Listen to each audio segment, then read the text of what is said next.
This is the PowerPoint that was presented at the Flex Day on August 14th, 2018, explaining some of the changes to the program review language around assessment. We did change the language around program review, and to put the change in context, I want to go back a bit to the point of assessment. The point of an assessment process, a student learning outcomes process, is first to clarify the knowledge, skills, and/or abilities students should expect to take away from them from any unit of activity. There's something with an ending point, like a course, a degree, a transfer pattern, or a workshop, an interaction, say a workshop in, the International Student Center, something like that. But any activity with a point. Another point is to look at what students are really taking away with them from our classes from a fresh perspective. Obviously, we know a lot from grading as teachers, but getting a different perspective on their learning. The point is also to look for ways to improve student learning. That is the idea, to close achievement gaps, strengthen curriculum, address weaknesses, and so on. And finally, the point of assessment is to promote collaboration between faculty, across disciplines, between faculty and staff, to establish a community of practice. What of the role of learning outcomes here? One helpful way to think about learning outcomes is that they're a kind of promise to students.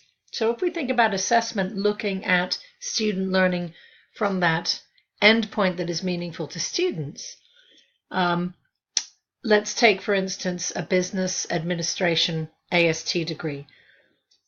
Those learning outcomes are our way of saying to the students, look, if you take the courses that we have told you to take, and if you pass them, you will be able to do these things. You can take those skills away with you.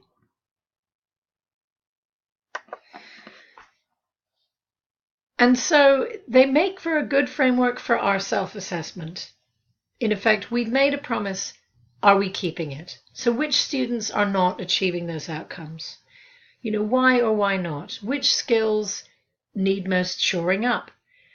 Also, do we still like the promise that we're making? Do we think they're fair? Are they equitable? Times change and the faculty changes.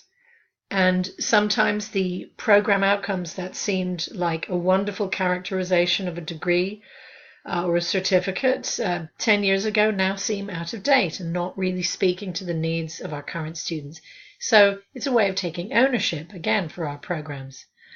And of course, where can we make improvements? What things could we do better? So again, we're thinking of assessment very much in the spirit of guided pathways. Now, students don't come to us saying, I want to excel in 30 completely unrelated activities over a period of 3 years. They come with a bigger goal in mind. They want to transfer. They want to get a job, a particular job. They want to get a degree. And it's that goal that they are really working towards. All the milestones along the way, the ethnic studies course here, the English course there, the session in the writing center, those are all ways to get to these big goals. And of course, along the way, we do assess, if you like, whether we keep our promise at the course level. We look at how students are doing. We grade. That is, for the instructional faculty, probably anything from 75 to 95% of what our work consists of is giving students things to do, which we think will show us how much they've learned, looking at what they do, trying to see what it is they haven't quite learned yet or how we can make a difference, trying to address that either through feedback to the student or changes to what we're doing in the classroom, assessing it again. I'm telling you what you already know. But the problem is we do all that work in the confines of a particular bubble, a particular course, a particular service that we offer. We aren't really getting that perspective that is the important one for students, which is the goal they're working towards. We are staying very local. So what we want to use the assessment process, the SLO mandate, that mandate that says you need to define learning outcomes for courses, programs, services, and assess whether you're achieving them. We want to use that process to create another perspective, a place to stand where we can look back at student learning along the pathway and from the point that matters to the student. So we want to ask ourselves questions like, does our AST in business admin deliver the promise we made? Have we kept it? Is it delivering to everyone in an equitable way? And then if we're not thinking about degree or certificate programs, but institutional outcomes, well, do our collective efforts actually help students to think critically or communicate effectively? So some perspective beyond the course. And I shall now treat you to a quote from John Donne, which is pretty famous. No man is an island entire of itself. Every man is a piece of the continent, a part of the main. And as he goes on to say, no, do not send to know for whom the bell tolls, it tolls for thee. But we're not talking about death, we're talking about education. So with apologies to John Donne, no course or service is an island. In other words, the course that we grade as if it were its own world actually exists to serve, to get students towards a degree or to get students towards a general education competence. They always serve a purpose beyond the course. So this brings us round to the language of revised program review, which is really a revised, different approach to SLO assessment. Look for a minute at the old language of program review. I've highlighted in red language that I think is very significant and points to what used to get in our way and what we think we have changed. Reflect on recent SLO results. Explain how SLO assessment shapes curriculum development. What do the program and course SLO data reveal about students?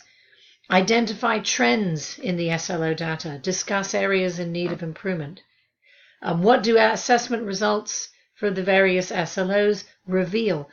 There's a lot about revealing, about spotting trends and seeing patterns. The paradigm is, gather course level SLO data, that is to say, surveys, quizzes, metagrading, put together different student assignments which all support a particular course outcome.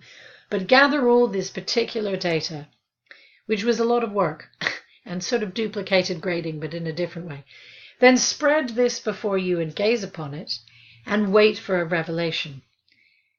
Well, the trouble with that model is it doesn't really speak to what we need and it doesn't really reflect a reality. That suggests that we're trying to build the kind of database which can show you patterns you hadn't expected. But that kind of database would really require that we got SLO results, that is to say, mini scores behind the grade scores, really for every student in every course. Because if we're looking for trends or patterns, we'd need to know everything. Student populations, whether they're taking night or day classes, whether it's fall or spring, what the previous enrollment patterns were like, if they'd retaken the course. I mean, there's so much data we'd need to be able to harness that we'd really need a sample group that was almost the size of the college. So tremendously difficult.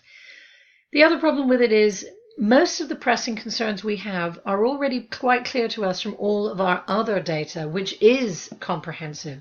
Rates of success, transfer, retention, persistence, grades that students get. We can already see that we have achievement gaps, or we can already see that students who who retake a course maybe have a lower likelihood of passing or a greater likelihood of passing. We can already track that kind of thing with the data we have. So this method did not, as I say, tell us anything we didn't already know for the most part. It didn't also, crucially, give us any opportunity to collaborate. It didn't enable us to talk about what we were actually doing to improve things. It had to be a revelation. If there was a problem we'd already identified that we were addressing, the language of SLO assessment didn't give us a way to talk about that. It didn't let us prioritize our research questions. Maybe what we wanted to know in a given year was, Are the students who, for instance, took a new developmental program doing better than the ones who didn't? We had something we wanted to find out. But again, the questions were framed as if we came in there with no ideas and needed an epiphany based on SLO data. And finally, no opportunities to collaborate. And one of the chief goals of this is to get us together. Remember, no course is an island. So this comes to our new language. What are we asking that's different? First of all, we are no longer asking simply, tell us about all of your course SLO data and what revelations you got. We are giving you at least one research question, which is, how is your program doing? That is to say, your degree or certificate that your department offers. Discuss the results of your program assessment. So we are asking departments to assess student learning in their program. Now, we know there are difficulties with this. I'll get to that in a minute. But it is at least an overview position. It permits you to look at all the courses together and have some thoughts about it. Embedded too in this question, explain any strategies, research initiatives, curriculum development, or other activities intended to improve student learning and promote educational equity in your discipline. So if you wanted to address some change you'd made that you thought would improve things at the overall, you could now talk about it. And the second question is, discuss participation in any general ed, core competency, or interdisciplinary activity. And here it's an invitation to collaborate. What did you do to talk about student learning in a way that crosses the boundaries? We have these 6 institutional outcomes, things like critical thinking, effective communication. Almost all of us support at least one. Many of us support more than one.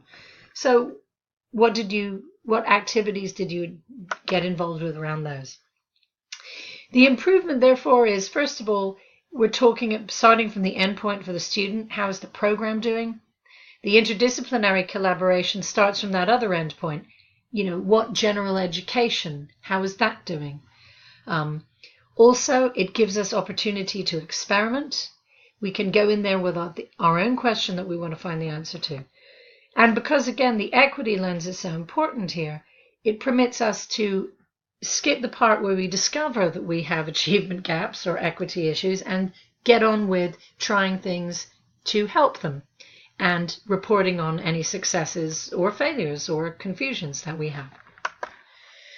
Now, you are probably thinking, help!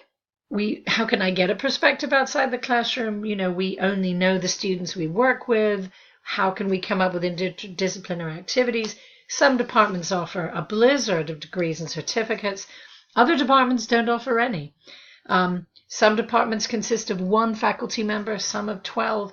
So we get that. There are difficulties. However, there will be resources. There will be regularly scheduled flex activities that you can participate in to give you an opportunity to do this work. And it will be pretty contained. We don't want to put any great burden on departmental faculty to do things that are, unrealistic for them to take on. There will be regularly scheduled workshops on how to assess your program, developing ideas for ways to do this. And of course, you may well think of clever ways of your own. We'll develop online tools. We're preparing an assessment handbook. The assessment committee are happy to come around and talk to your department or your division. We're happy to help you individually. So there will be plenty of resources. And just in fall of 18, if you are watching this in time, there's a couple of upcoming workshops. One was on the Flex Day on the 14th, pardon me. And the second is coming up on September 6th. So if you want to know how you can get a snapshot of student learning in your program, come along on the 6th. Otherwise, we'll be happy to help you anytime. Thank you.